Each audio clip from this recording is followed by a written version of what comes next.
Hello నమస్తే, నేను journalist YNR. ఆంధ్రప్రదేశ్లో కూటమి సర్కార్ అధికారంలోకి వచ్చి సరిగ్గా 6 నెలలు అవుతోంది. ఈ 6 నెలల కాలంలో వచ్చిన మొదటి ఎన్నికగా బహుశా సాగునీటి సంఘాలకు సంబంధించిన ఎన్నికలను చూడొచ్చు. సాగునీటి సంఘాలకు సంబంధించిన ఎన్నికలు మొత్తం అందరికీ ఉండే ఓట్లు కావు అక్కడ.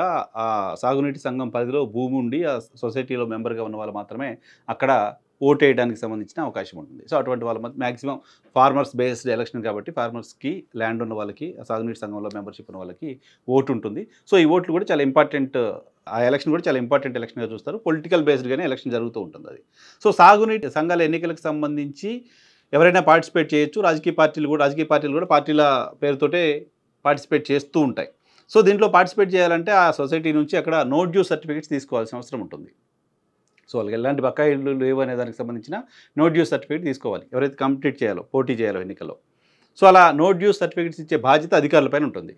బట్ ఆంధ్రప్రదేశ్లో ఈ ఎన్నికలు జరుగుతున్న సందర్భంగా పోటీ చేయాలనుకుంటున్న అభ్యర్థుల్లో 95% పైగా అభ్యర్థులకు నో డ్యూ సర్టిఫికేట్ ఇవ్వలేదు. ఎవరికి ఇచ్చారు? కూటమికి సంబంధించిన అభ్యర్థులకు మాత్రమే ఇచ్చారు. కూటమి అభ్యర్థులపైన పోటీ చేస్తామని వచ్చిన ఏ ఒక్కరికి నో డ్యూ సర్టిఫికేట్ ఇచ్చే ప్రయత్నం చేయలేదు అధికారులు మొత్తం కూటమికి వ్యతిరేకంగా పోటీ చేస్తామని చెప్పిన ఏ ఒక్కరికి సర్టిఫికేట్ ఇచ్చే ప్రయత్నం చేయలేదు. ఎక్కడో ఒక చోటో 2 చోట్ల అధికారులు అటువంటి సర్టిఫికేట్స్ ఇచ్చినా తెలుగుదేశం పార్టీకి సంబంధించిన నాయకులు వచ్చి సర్టిఫికేట్లను బయటికి గుంజి చింపేసి పక్కన పడేసే పరిస్థితిలోకి వెళ్ళిపోయారు. నామినేషన్లు వేయకుండా అడ్డుకున్నారు. వైఎస్ఆర్ కాంగ్రెస్ పార్టీ ఎన్నికలు మేము బహిష్కరిస్తున్నామని చెప్పింది. మమ్మల్ని నామినేషన్ వేయనట్లేదు, మేము బహిష్కరిస్తున్నామని చెప్పింది. మెజారిటీ ప్రాంతాల్లో అసలు నో డ్యూస్ ఇవ్వలేదు. నో డ్యూస్ ఇవ్వని కారణంగానే నామినేషన్స్ వేయలేదు. నామినేషన్స్ వేయని కారణంగానే తెలుగుదేశం పార్టీకి, కూటమికి అన్నీ ఇనానిమస్ అయిపోయాయి.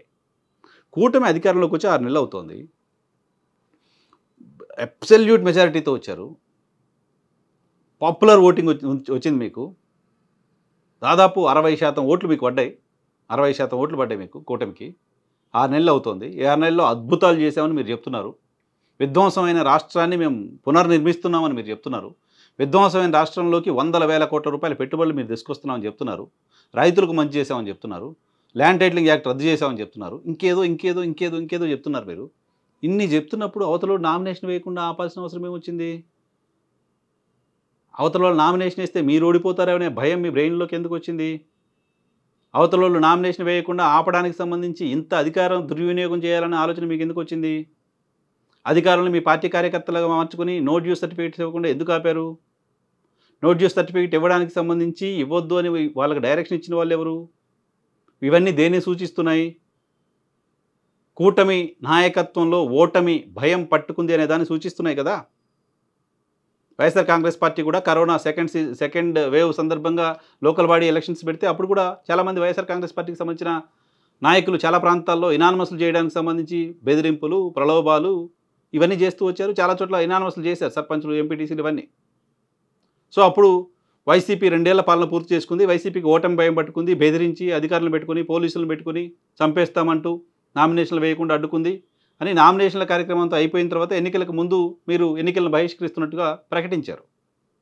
సో వైసీపీ నామినేషన్లు వేయనీయలేదు, ఓడిపోతామని భయం పట్టుకుంది ఆ పార్టీకి. కాబట్టి మేము నామినేషన్లు వేయలేకపోతున్నాం, కొన్ని చోట్ల వేసినప్పటికీ మేము ఎన్నికలను బహిష్కరిస్తున్నామంటూ తెలుగుదేశం పార్టీ ప్రకటించింది లోకల్ బాడీ ఎన్నికల సందర్భంగా 2020, 2021, 2022 ప్రాంతంలో. సో అప్పుడు వైసీపీ చేసింది ఇప్పుడు మీరు చేస్తున్నట్టు కదా. అప్పుడు 2 ఏళ్ల తర్వాత వైసీపీకి ఓడిపోతామనే భయం పట్టుకుంటే మీకు 6 నెలల్లోనే ఎందుకు పట్టుకుంది అనేది పాయింట్. 6 నెలల్లో మీరు అద్భుతాలు చేస్తుంటే ఓటమి భయం ఎందుకు పట్టుకుంది అనేది పాయింట్.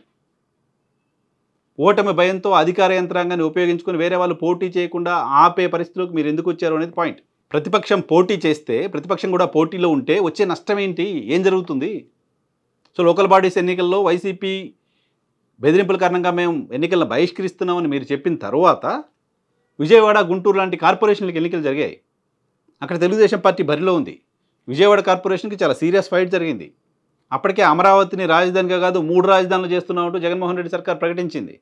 ఈ 3 రాజధానుల ప్రకటన కారణంగా గుంటూరు, విజయవాడ కార్పొరేషన్లు మేము గెలవబోతున్నామంటూ తెలుగుదేశం పార్టీ భావించింది. అన్ని చోట్ల అభ్యర్థులను పెట్టింది. ప్రతి వార్డుకి చంద్రబాబు నాయుడు గారు తిరిగారు.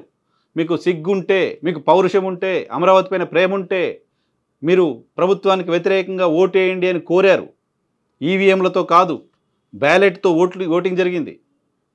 బ్యాలెట్తో ఓటింగ్ జరిగితే గుంటూరు, విజయవాడలో అమరావతి అంశానికి సంబంధించి అప్పటి ప్రభుత్వం వ్యతిరేకంగా నిర్ణయం తీసుకున్న తర్వాత ప్రభుత్వం అధికారంలోకి వచ్చిన తర్వాత 3 ఏళ్ల తర్వాత జరిగిన ఎన్నికల్లో మిమ్మల్ని కూడా పోటీ చేసే అవకాశం ఇచ్చి మీరు కూడా నామినేషన్ లేచి అన్ని వాటిలో చంద్రబాబు నాయుడు గారు నేరుగా క్యాంపెయిన్ చేసి ఒక ఎమోషనల్ క్యాంపెయిన్ ఆయన చేసి మీకు సిగ్గుందా, మీకు సిగ్గుంటే ప్రభుత్వానికి ఓటేయరు అని ఆయన గల్లీ గల్లీ తిరిగి మాట్లాడితే కూడా ఆ ఎన్నికల్లో అప్పటి అధికార పార్టీ గెలిచింది.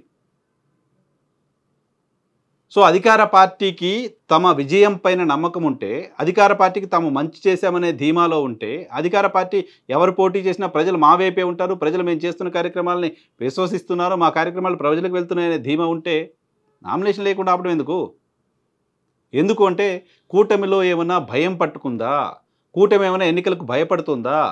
6 నెలలకే కూటమికి ఇటువంటి ఓటమి భయం ఎందుకు పట్టుకుంది అనే అనుమానం ఎవరికైనా కలుగుతుంది. బహుశా అటువంటి భయంలో భాగంగానే కూటమి ఇతర పార్టీలకు సంబంధించిన వాళ్ళని సాగునీటి సంఘాల ఎన్నికల్లో నామినేషన్లు వేయకుండా టెక్నికల్గా అడ్డుకున్నట్లుగా చూడాల్సిన అవసరం ఉంది.